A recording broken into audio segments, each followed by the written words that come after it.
Hi friends, my name is Lindsey Willard and I'm humbled to serve as a Director of Marketing Ministry at First St. Charles. And I am thrilled today to be here with someone that I know and love very much. I don't know if you can see the family resemblance, but I'm here with my dad, Mike Jones. And today I thought it could be fun to talk with my dad and to have him share more about his experience in ministry and why he went into ministry as well as being a chaplain at a hospital. So, welcome, Dad. Thank you. So, I would love to know, and maybe have you share more with everyone out there. Hello, everyone out there. About why you chose to go into ministry many, many moons ago. Well, I guess we have to broaden it a little bit from ministry to talking about religion, spirituality, and ministry, being a pastor, being a chaplain at a hospital. But having grown up in a Christian home, where my mother was an evangelist by the time she was 16 or 17 years old and traveling around in West Virginia and Virginia with another lady and holding revival services. She ended up going to a church where my father lived. Well, my to-be father lived at the time. And they met one another and were married. And so my mother was a licensed minister, and then afterwards my father became a licensed minister. So grew up in the church, so I completed my Master of Divinity at Anderson University in Anderson, Indiana. And then I registered or was accepted for a residency in chaplaincy at St. Vincent Hospital in Indianapolis. And then from there, really I liked the residency, really liked the diversity of the hospital and meeting people from all walks of life. So I'm in my 27th year now. But the thing that continues to draw me back to chaplaincy is the message that we hear from Jesus, that God has promised to love us. You know, and there's nothing we can do that can make God love us any more than God already loves us. So, you know, once people experience that kind of love, you know, that they're loved and that it's given, it's promised. You know, God will never love us any less than God already does, or any more for that matter. So that message just has really taken me deeper into it. I work with death a lot. I work with mental illness quite a bit. I work with people who are separated from their families, you know, just a lot of sad stories. So it gives me a great opportunity to talk to people about love, reconciliation, forgiveness, you know, and talking about and entering into conversations about just how short life is, and you know, is it time to reconcile? Is it time to call your family members, and you know, or can you imagine you ever be willing to do that? So I knew that Mama was what I call a preacher, Mm-hmm. And that she had been a preacher when she had started off being a preacher when she was younger, Mm-hmm. and then tying this all into something one of our associate pastors says. Yeah. I also can recall you and I having several conversations when I was in high school, so post-seminary time, that you were still reading a lot of books Mm-hmm. at that time. Yep. And I remember one time I came down and you were sitting in your recliner reading, and you and I started talking, Mm-hmm. and one thing that you shared was how God was both male and female, Mm-hmm. and how, at least at that time, that was really the first time I had ever heard Mm-hmm. anyone Yeah. say something like that before.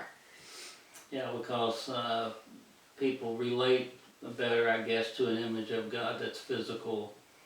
And so, to be physical, one gender or the other, or, yeah. So, it's been a journey. Yeah. Yes. Yeah. And growing up in the conservative group that I grew up in, there wasn't much consideration for God being anything other than male. Mm-hmm. Yeah, he, the he pronouns, Mm-hmm. and yeah. So, yeah, my journey did take me into broadening my understanding of God as being an energy, a power, the spirit, the wind that's in everything, that gives everything purpose and meaning and existence. And one of the things that we probably do that we really shouldn't do is try to split reality into what's good and what's bad. And then I certainly have learned in the spiritual world that nothing is lost. Because regardless of how difficult things are for people or how bad it goes, Scripture certainly tells us that God will use it for the good. God can use it for the good. Yeah.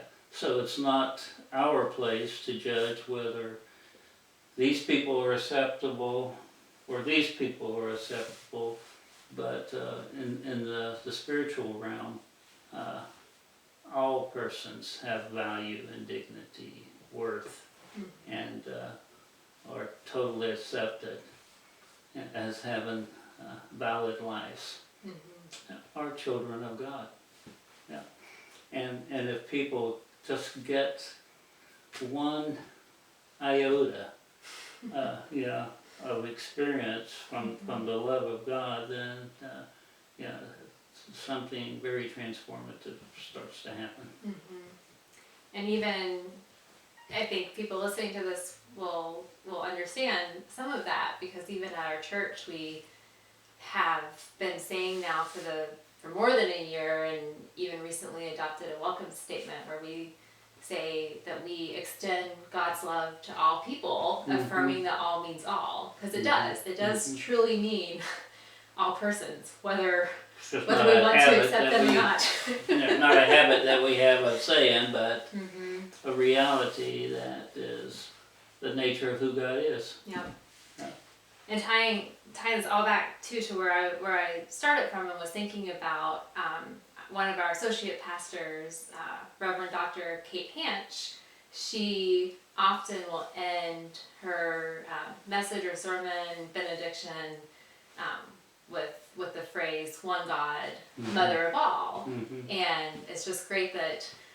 Not that simply she's saying that, but that she's exposing so many people to this new way, for a lot of people, this new way of thinking, and realizing that God is actually so much bigger and so much more than what we can fathom and give God credit for. Maybe we can just end with, John 3:16, for God so loved the world, and that's inclusive. That he gave his only begotten Son. And much of expanded understanding is the Son is inclusive. It's not just one person, but it's all people. So God so loved the world that he gave his only begotten Son. He gave his Spirit to humanity. That we could love the world and that we can find our way to peace and happiness and inclusion and hope and peace and grace. That seems like an appropriate way to end this. Amen. So, thank you, Dad, for joining me today. Oh, it's been fun.